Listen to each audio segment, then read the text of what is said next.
2014-2015, nous avons mis en place un programme en certification en évaluation environnementale. À l'issue de cette formation, l'étudiant doit être en mesure de mobiliser l'outil adapté en fonction de l'évolution au niveau du cadre programmatique.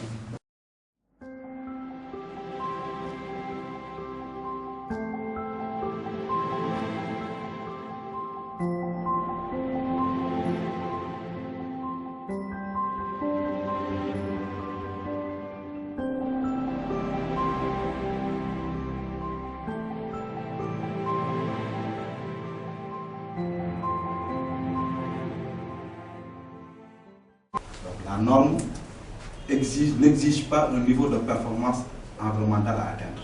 Le code de l'environnement date de 2001, alors que la centrale de Cap-des-Biches date de 1960. C'est la centrale de Sendou, centrale de Charbon. Est-ce que ça suit également les mêmes procédures d'évaluation environnementale? La clé ou la procédure doit amener l'entreprise à revoir sa façon de faire du point de vue environnemental et non pas à garder le cap tout en finançant d'autres projets à côté. Et j'avoue que j'ai beaucoup appris par rapport à justement ce qui s'est fait au niveau de la Sénélec en ce qui concerne l'évaluation d'impact environnemental. Donc il faut essayer de voir des montants qui peuvent secouer la Sénélec et qui peuvent en retour l'obliger à s'améliorer dans le management de la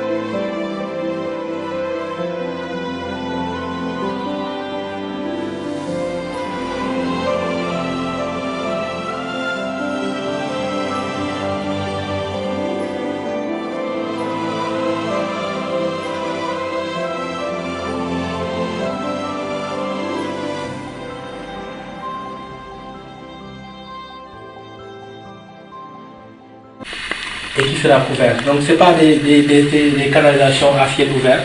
Donc ça limite les dépôts au niveau des dépôts qu'on peut mettre au niveau des canaux. Mais néanmoins, il y aura une vigilance et il y a également annuellement des curages de ces canalisations pour permettre la bonne évacuation des eaux.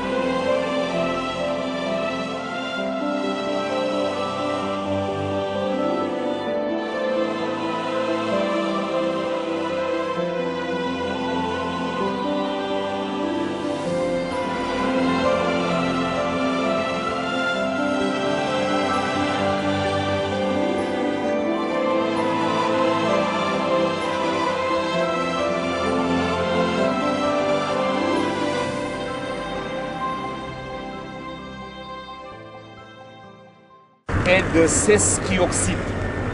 Le sesquioxyde, c'est un sol pauvre, infertile, inutile pour le ciment. La procédure Sococim Industrie a devant elle un siècle d'exploitation. Et c'est un escalier pour que les camions puissent accéder et puissent descendre. On exploite en escalier. Et on a des profondeurs qui sont là-bas tous supérieurs à 20 mètres. Voilà. Le décalage entre le bail et le nombre d'années oui. d'exploitation. Voilà. C'est ça qui est juridique. 99 ans. C'est la durée d'un bail normalement amphithéotique, sauf si l'acquéreur ou le bénéficiaire veut diminuer le bail. C'est la capacité des sols à supporter, voilà. C'est l'importance. L'importance, voilà. L'importance. Normalement, les l'élaboration d'un plan de gestion peut permettre justement de mettre le doigt sur les mesures d'accompagnement.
Nous avons mis en place une première promotion qui est à la fin et c'est pour que ce que les étudiants ont eu à apprendre dans les salles, ils sont allés vivre ça comme, je dirais, des études de cas pratiques qu'ils ont fait sur le terrain.